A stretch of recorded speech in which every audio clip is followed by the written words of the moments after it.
الحمد لله رب العالمين والصلاة والسلام على حبيبه محمد وآله وصحبه أجمعين.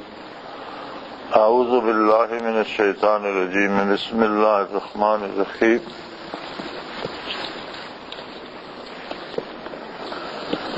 ولكل وجهة هو موليها فاستبقوا الخيرات أينما تكونوا يأت بكم الله جميعا إن الله على كل شيء قدير.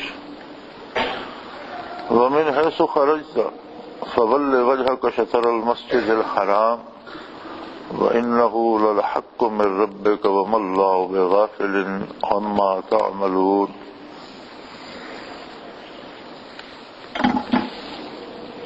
ومن حيث خرجت فول وجهك شطر المسجد الحرام وحيث ما كنتم فولوا وجوهكم شطره لئلا يكون للناس عليكم حجة إلا الذين ظلموا منهم فلا تخشوهم واخشوني ولأتم نعمتي عليكم ولعلكم تهتدون. اللهم سبحانك لا علم لنا إلا ما علمتنا إنك أنت العليم الحكيم. مولاي صل وسلم دائما ابدا على حبيبك من زانت به الرسل.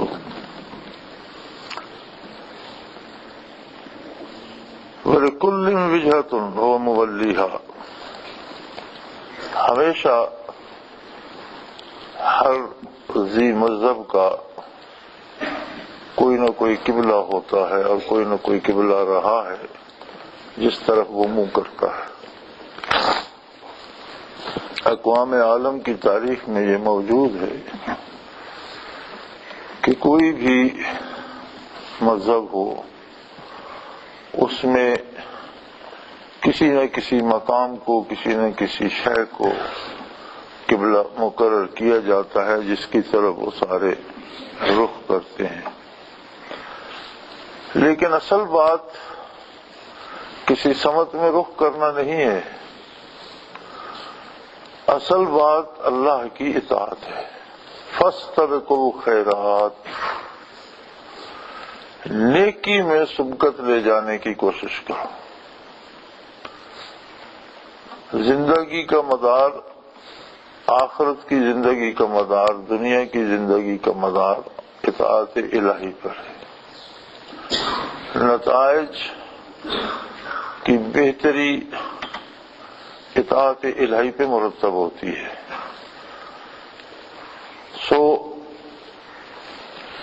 آپ لوگ نیک کاموں میں ایک دوسرے سے آگے نکل جانے کی کوشش کرو.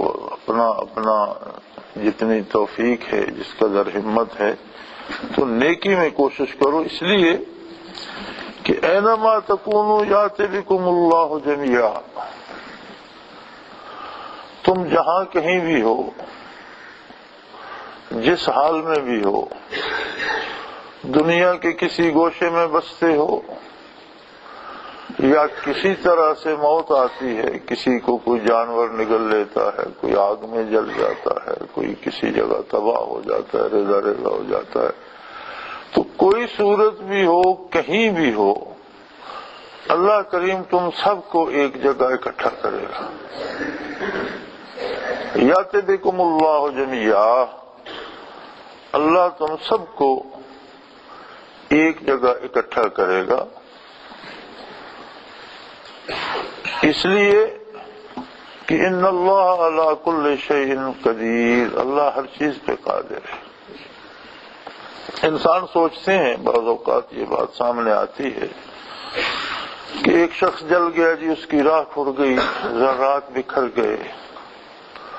کوئی شخص سمندر میں غرق ہو گیا اور بے شمار جانوروں نے، مچھلیوں نے کھا لیا، یا جنگل میں مارا گیا، درندوں نے کھا لیا، بے شمار کیڑے مکوڑے اسے کھا گئے. اس کے جسم کا ذرہ ذرہ مختلف وجودوں میں بکھر گیا. لیکن اگر سوچا جائے تو انسان کا وجود بننے سے پہلے روئے زمین پر اتنا منتشر ہوتا ہے کہ کہ مر کر کبھی اتنا پھیلایا نہیں جا سکتا. ہے تو مٹی ہی، یا اس میں پانی ہے، ہوا ہے، آگ ہے. تو یہ چاروں چیزیں دنیا میں کس قدر پھیلی ہوئی ہیں کہ انہی چیزوں سے، سورج کی گرمی سے، تپش سے، ہوا کے لوریوں سے، پانی کی آمیزش سے مٹی کو مختلف روپ دیتا ہے. کہیں وہ پھل بنتے ہیں، کہیں چاول بنتے ہیں، کہیں گندم بنتی ہے، کہیں سبزیاں بنتی ہیں. تو یہ سارا کچھ کیا ہے؟ یہی آگ، مٹی اور ہوا پانی کا کھیل ہے. لیکن وہ ایسا قادر ہے کہ اس کے حکم کے مطابق ایک ایک ذرہ جو کسی وجود میں ڈھلتا ہے، سبزی بنتا ہے، پھل بنتا ہے، جانور بنتا ہے، جانور گھاس چرتا ہے، پھر اس کے دودھ میں وہ ذرات جاتے ہیں، دودھ بنتا ہے. کسی کے حصے میں اس کے جسم کا گوشت آتا ہے، ذبح ہو جاتا ہے، لوگ گوشت کا. یہ کیا ہے؟ یہ سارے ہر جسم کے ضرور زمین پر پھیلے ہوئے اجزاء ہیں. ایک آدمی دنیا بھر کا سفر کرتا ہے اور دنیا بھر سے خوراک لیتا ہے. ایک یہاں بیٹھے اور دنیا سے چیزیں آ رہی ہیں اور اس تک پہنچتی ہیں، اس کے وجود کا حصہ بنتی ہے. تو یہ سارے وہ ذرات خاکی ہیں جن سے اس کے وجود کو بنایا جانا مقصود الہی تھا. ہر بدن تک وہی ذرہ پہنچتا ہے جو اس کے حصے کا ہے. اس میں کوئی اتفاق نہیں ہے کہ کوئی ذرہ میرے وجود کا تھا وہ کسی اور کے پاس چلا جائے اور کسی اور کا میرا. ایسا نہیں ہوتا. اور کوئی شخص دنیا سے جاتا نہیں ہے جب تک وہ اپنے حصے کی ساری مٹی اکٹھی کر نہیں لیتا. الا وان النفس لن تموت حتى تستكمل رزقها. کوئی متنفس تب تک دنیا سے نہیں اٹھتا جب تک اپنا پورا رزق مکمل نہیں کر لیتا. تو یہ ساری ذرات خاکی ہیں جو پھیلا دیے گئے. پھر ایسا قادر ہے کہ غذا باپ کھاتا ہے، لیکن اگر اس سے اولاد مقصود ہے، اس کی حکمت میں اللہ جل شانہ کو مقصود ہے کہ اس سے اولاد ہوگی، تو اس کے ذرات جو اس کے پیٹ میں جاتے ہیں وہ صلب میں چلے جاتے ہیں، محفوظ ہو جاتے ہیں، شکم مادر میں منتقل ہوتے ہیں. ماں غذا کھاتی ہے، اس کی اپنی اس کا وجود بنتی ہے، بچے کا حصہ الگ سے بچے کے وجود پہ خرچ ہوتا ہے، دودھ بن کر نکلتا ہے، بچہ پیتا ہے. تو اگر دیکھا جائے تو مر کر کوئی شخص اتنا منتشر نہیں ہو سکتا جتنا وہ پیدا ہونے سے پہلے تھا. اس لیے فرمایا یہ اعتراض تو بےہودہ ہے کہ کوئی کہاں ہے، کوئی کیسے مرے گا، کسی کا کیا ہوگا. اینما کنتم، تم کہیں بھی ہو، کسی صورت میں بدل جاؤ، کہیں ذرات بکھر جائیں، یاتی بکم اللہ جمیعا، اللہ تم سب کو میدان حشر میں اکٹھا کرے گا. سارے وجود وہاں پھر سلامت ہو جائیں گے. جہاں کہیں کوئی ذرہ ہوگا واپس آ جائے گا، اپنے وجود کے ساتھ ہوگا. اور یاد رکھو یقیناً اللہ ہر چیز پہ قادر ہے.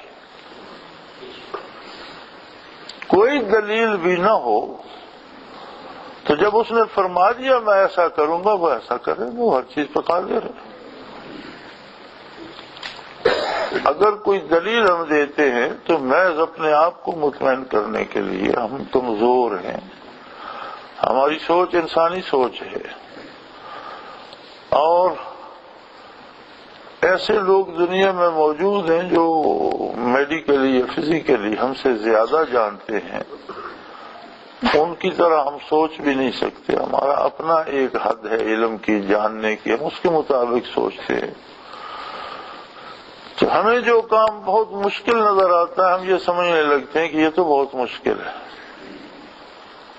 اب ایک بات ایک شخص کے لیے بہت مشکل ہوتی ہے اور دوسرے کے لیے وہی آسان ہوتی ہے. اس لیے کہ وہ اس سے زیادہ جانتا ہوتا ہے۔ ہماری ایک گاڑی خراب ہو جاتی ہے اور ہمارے لیے بہت مشکل ہے کہ اب اس کا کیا کریں، لیکن مکینک آتا ہے، وہ ہم سے زیادہ جانتا ہے، کوئی ایک آدھ چوڑی پیچ ٹائٹ کرتا ہے، کھولتا ہے اور کہتا ہے جی یہ ٹھیک ہو گئی، تو کام تو معمولی تھا لیکن ہمارے لیے تو بہت مشکل تھا۔ اسی طرح یہ جو کیا آرائیاں ہوتی ہیں کہ جی بندے مر گئے، بندے جی آگ میں جل گئے، بندوں کو جانور کھا گئے، تو ہم اپنی حیثیت سے سوچتے ہیں۔ جب ہمارے ساتھ ہمارے سامنے دنیا میں ایسے لوگ موجود ہیں کہ جو کام ہم نہیں کر سکتے وہ ان کے لیے آسان ہے، تو اللہ تو قادر ہے۔ اور یہی بات ہے کہ اللہ کریم کو اس کی ذات جیسی کہ وہ ہے اور اس کی صفات جیسی ہیں ویسے مانا جائے۔ یہ سارے ایمان کے تقاضے ہیں کہ اللہ کی ذات کو جیسی وہ ہے اور اس کی صفات کو جیسی اس کی شان کے لائق ہیں ویسے مانا جائے۔ تو بڑی سیدھی سی بات ہے کہ اس میں بحث کی ضرورت نہیں ہے، یقیناً اللہ ہر چیز پہ قادر ہے۔ جب اس نے فرما دیا تو یقیناً سب کو یکجا جمع فرمائے گا۔ اب رہی بات مسلمانوں کے قبلہ کی تو فرمایا من حیث خرجت فول وجہک شطر المسجد الحرام۔ کہیں آپ سفر پر بھی ہوں، کہیں باہر بھی جائیں، کہیں دور دراز بھی ہوں، کہیں ویرانے میں بھی ہوں، تو عبادت کے لیے قبلہ مسجد حرام ہے۔ دنیا کے کسی گوشے میں ہو اپنا رخ مسجد حرام کی طرف کرے۔ وَإِنَّهُ لَلْحَقُّ مِن رَبِّكَ، اور یہ تمہارے پروردگار کی طرف سے حق ہے۔ اللہ چونکہ رب العالمین ہے، رب وہ ہوتا ہے جو ہر ضرورت مند کی ہر ضرورت ہر وقت پوری فرمائے۔ جو خالق ہے یہ بھی اس کی ربوبیت ہے کہ وہ تخلیق کرتا ہے، یہ بھی اس کی ربوبیت ہے کہ بتدریج وہ اسے کمال تک پہنچاتا ہے، اور یہ تقاضا بھی اس کی ربوبیت کا ہے، پھر اسے جہان سے اٹھا لیتے، یہ بھی اس کا احسان ہے۔ موت بھی اس کا احسان ہے، اگر موت ہی نہ ہوتی تو روئے زمین آج تک تو کام کے گئے گزرے لوگوں سے اور اپاہجوں سے اور نابیناؤں سے اور بیکار لوگوں سے بھر چکا ہوتا۔ یہ بھی اس کا کرم ہے کہ ہر شخص کو اپنے وقت پہ اٹھا لیتا ہے، دوسرے آنے والوں کو جگہ مہیا فرماتا ہے۔ اس کی ربوبیت کا تقاضا یہ ہے کہ جس طرح وجود کو پروان چڑھاتا ہے اسی طرح ہماری روحانی ضرورتوں کو بھی پورا فرمائے، اور مسجد حرام کو قبلہ مقرر کرنا عبادات کے لیے اس میں روح کی تربیت، روح کی غذا اور روح کی دوا بھی ہے، اس لیے کہ وہ محبت ہے تجلیات باری کا۔ اور جب آپ عبادت کرتے ہیں تو ایک ایسا قبلہ آپ کو میسر آتا ہے جہاں سے باد کرم کے نسیم کرم کے جھونکے آتے ہیں، اور عبادت محض ایک رسم نہیں ہوتی بلکہ ہر سجدہ اپنا انعام حاصل کرتا ہے، ہر لفظ جو آپ عبادت میں کھڑے ہو کر کہتے ہیں وہ اپنا اجر پاتا ہے اور اس کی تربیت ہوتی ہے۔ اسی لیے تو قرآن حکیم میں ارشاد ہے کہ ان الصلاۃ تنہی عن الفحشاء والمنکر، نماز یا اللہ کی عبادت بے حیائی اور برائی سے روک دیتی ہے، اس لیے کہ ہر عبادت میں وہ تجلیات ذاتی اس کی طرف متوجہ ہوتی ہیں جب وہ قبلہ روح ہو کے کھڑا ہوتا ہے۔ تو جو تجلیات ہمہ وقت وہاں جلوہ فگن ہیں وہ اس کی طرف بھی متوجہ ہوتی ہیں جو ان کی طرف رخ کر کے رکوع سجود کر رہا ہوتا ہے۔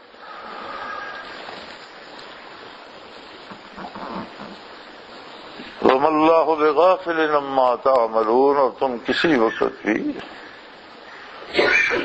دن کو یا رات کو کسی لمحے بھی جو عمل کرتے ہو اللہ اس سے غافل نہیں ہے۔ یہ نہیں ہے کہ اب عبادت کی تو تجلیات متوجہ ہوں گی یا نہیں، اور اب نہ کی تو ہوں گی یا نہیں، نہیں، کوئی لمحہ ایسا نہیں ہے۔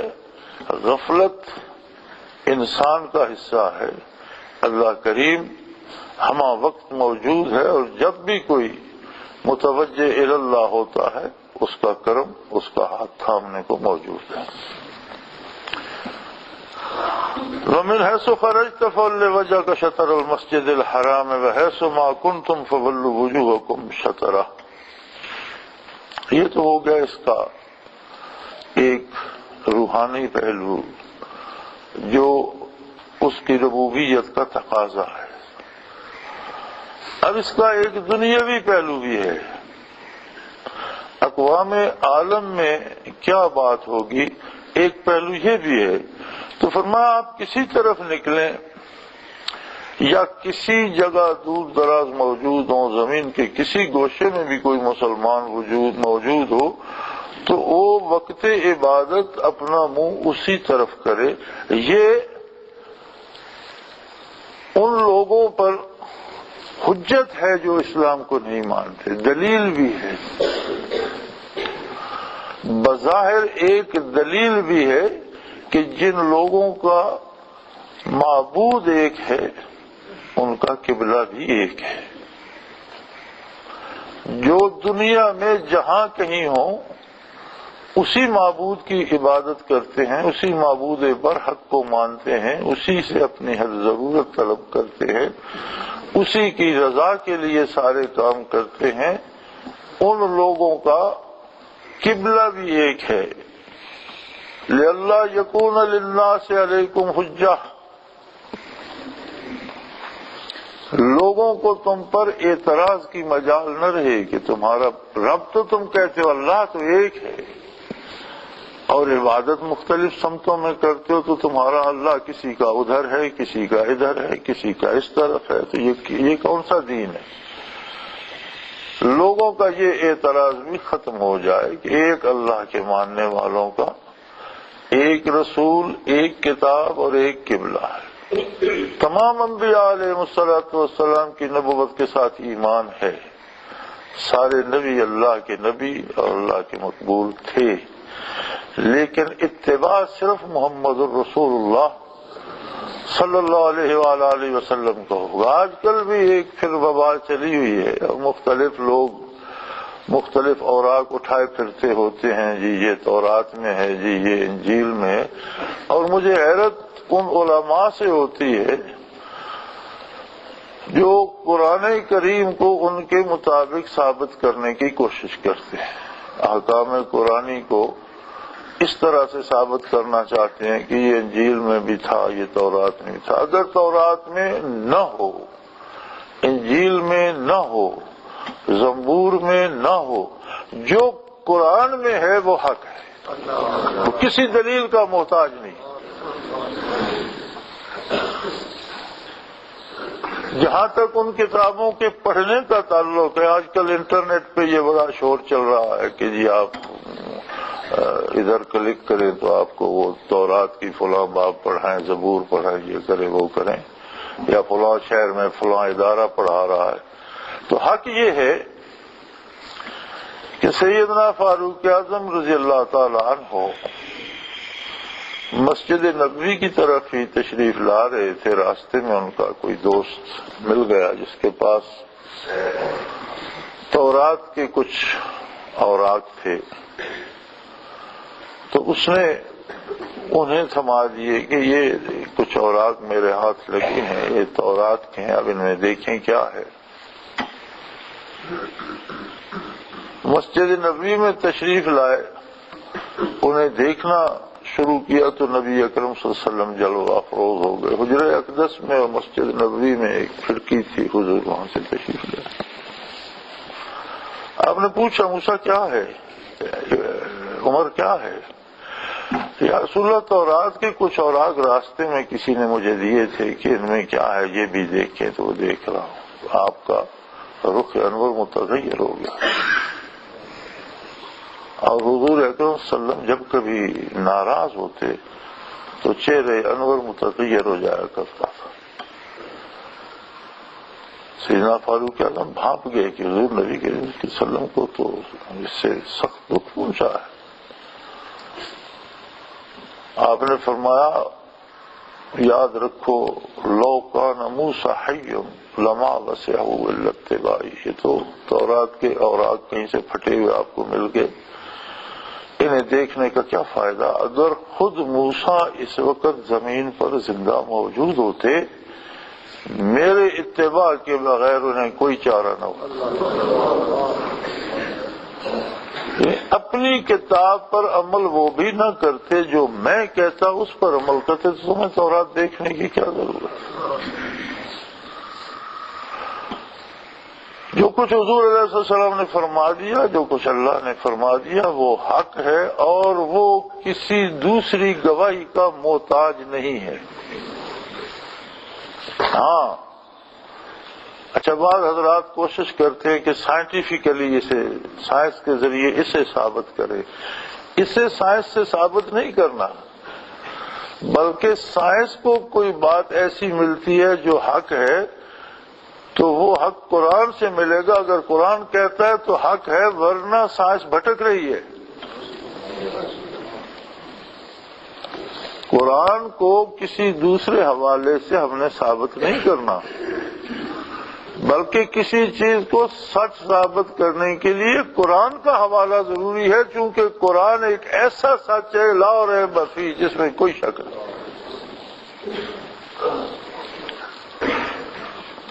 تو فرمایا اس کا روحانی پہلو یہ ہے کہ مسجد حرام کی طرف رخ کرو گے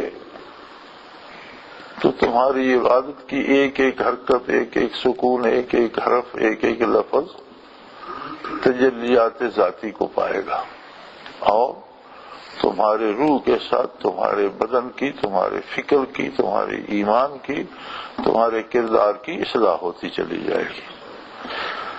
دوسری بات اس میں یہ ہے کہ غیر مسلم اقوام کو تم پر اعتراض کرنے کا موقع نہیں ملے گا کہ یہ کیسا مذہب ہے بھائی. کہتے ہیں معبود ایک ہے اور عبادت میں 15 طرف رخ کرتے ہیں.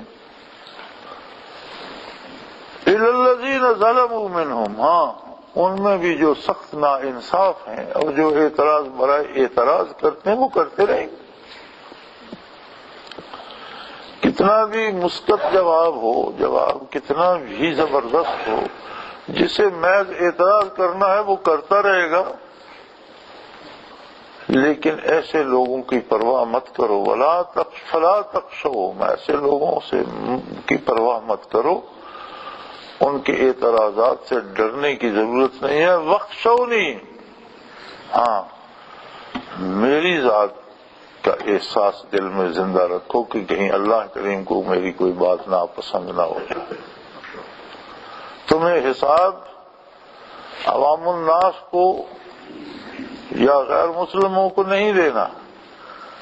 یہ صرف عبادت کی بات نہیں ہے بلکہ بڑی دور رس معنی کی حامل ہے کہ ہم زندگی کے ہر شعبے میں کم و بیش یہ خیال رکھتے ہیں کہ لوگ کیا کہیں گے.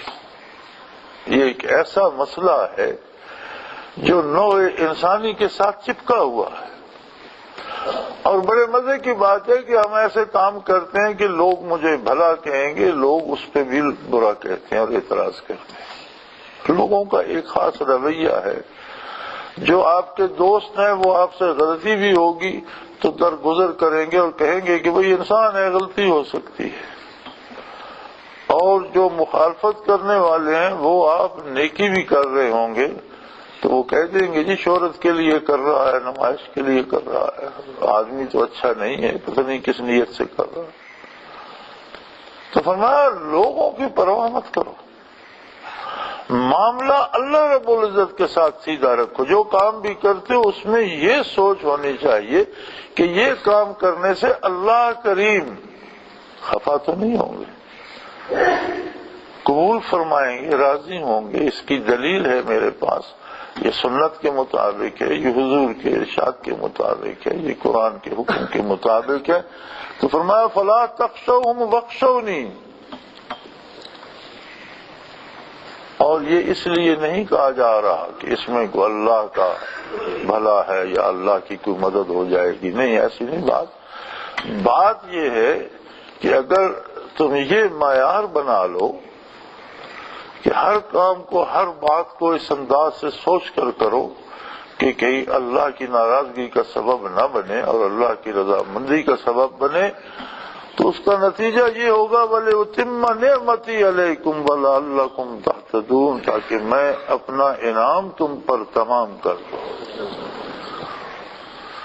میں تمہیں اپنی عطا سے نواز دوں، میں تم پر اپنا کرم اور اپنی مہربانیاں کروں، اور سب سے بڑی مہربانی یہ ہے کہ تمہیں ہمیشہ ہدایت کے راستے پہ رکھوں، لعلکم تہتدون.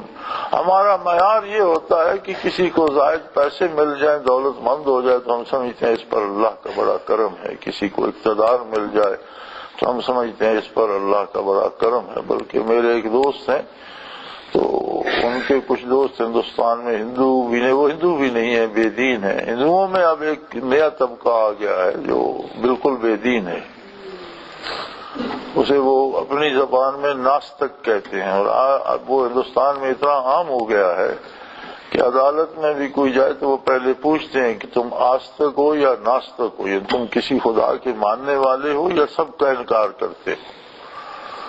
تو وہ جو ناستک یعنی کسی کو بھی نہ ماننے والا، اس سے وہ الگ قسم کی کوئی قسم لیتے ہیں کہ اپنی جان کی قسم کھاؤ یا اپنے اولاد کی قسم کھاؤ، اور جو ماننے والا اسے وہ اپنی کتاب پہ قسم دیتے ہیں. اتنے وہ عام ہو گئے ہیں لوگ کہ وہ عدالتوں میں بھی اب یہ سوال ہوتا ہے، کوئی گواہ یا بیان کے لیے جائے تو وہ پوچھتے ہیں. تو وہ ناستک بھی ہیں، یعنی کسی مالک کے ماننے والے نہیں ہیں. وہ مجھ سے کہہ رہا تھا، لاہور کا ہے، کہ جی ان کے کاروبار میں بڑی برکت ہے، یعنی اس کے نزدیک دولت کا زیادہ پھلنا پھولنا ہی برکت ہے، کیونکہ ان کے پاس پیسہ زیادہ ہے. تو کیا مجھے کاروبار میں بڑی برکت ہے؟ میں نے کہا ان کا کوئی مالک تو ہے نہیں، برکت کون دے رہا ہے؟ اللہ کریم فرماتے ہیں کہ میرے کرم کی جو انتہا ہے، یہ بہت بڑا احسان ہے اس دنیا میں، وہ ہے کہ بندے کو ہدایت پر قائم رکھو. یہ سب وقتی تماشا ہے. کس کے پاس دولت ہے وہ پتہ نہیں کس کی ہے، کل مر جائے گا اور وہ کس کے کام آئے گا. کس کے پاس اقتدار و اختیار ہے لیکن وہ کل نہیں رہے گا، اقتدار کسی اور کے پاس ہوگا. ہم دیکھتے ہیں کہ بڑے بڑے شہنشاہوں کے مقابر جو یہاں موجود ہیں اور جنہوں نے پورے بڑے صغیر پر حکومت کی، آج ان کی قبروں پہ بچے پکنک منا رہے ہوتے ہیں، اور سوڈے کی بوتلیں لیے بیٹھے ہوتے ہیں، قبر کے تعویذ پہ بیٹھ کے سوڈا پی رہے ہوتے ہیں اور گپیں لگا رہے ہوتے ہیں. تو شہنشاہ سلامت کچھ نہیں بگاڑ سکتے. تو جو کچھ کسی کے پاس ہے یہ سب کچھ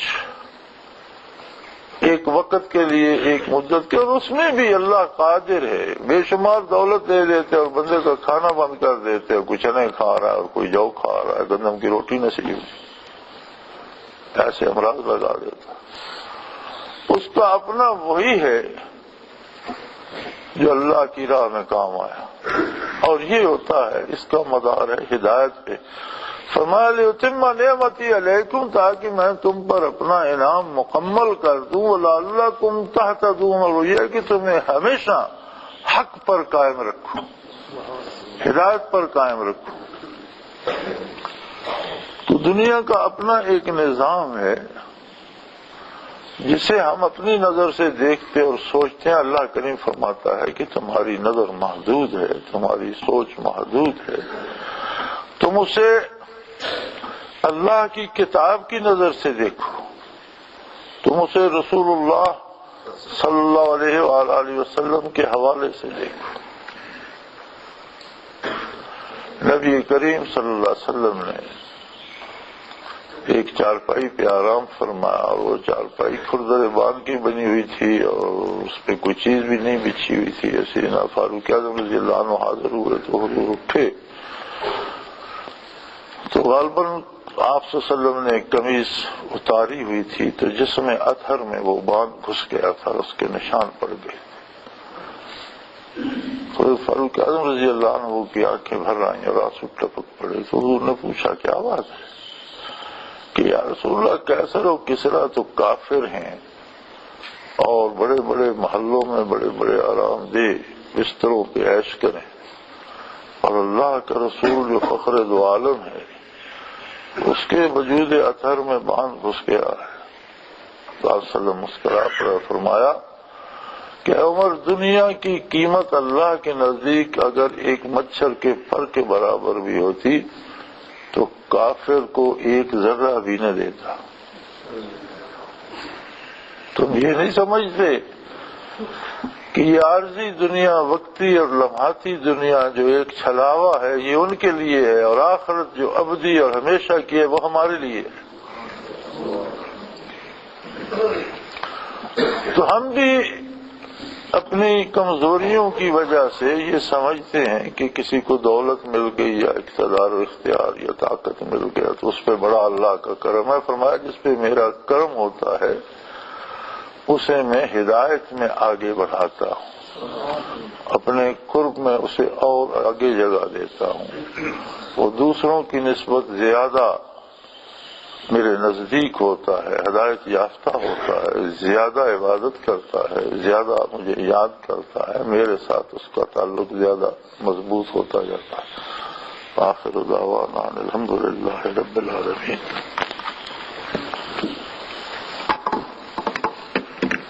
الحمدللہ رب العالمین والصلاة والسلام علی حبیبہ. اللهم ربنا تقبل منا انك انت السميع العليم وتب علينا. اللهم ربنا سهل لنا كلها في ديننا ودنيانا. اللهم ربنا لا تقتلنا بغضبك بل تولنا. اللهم ربنا لا تسلط علينا. صلى الله تعالى على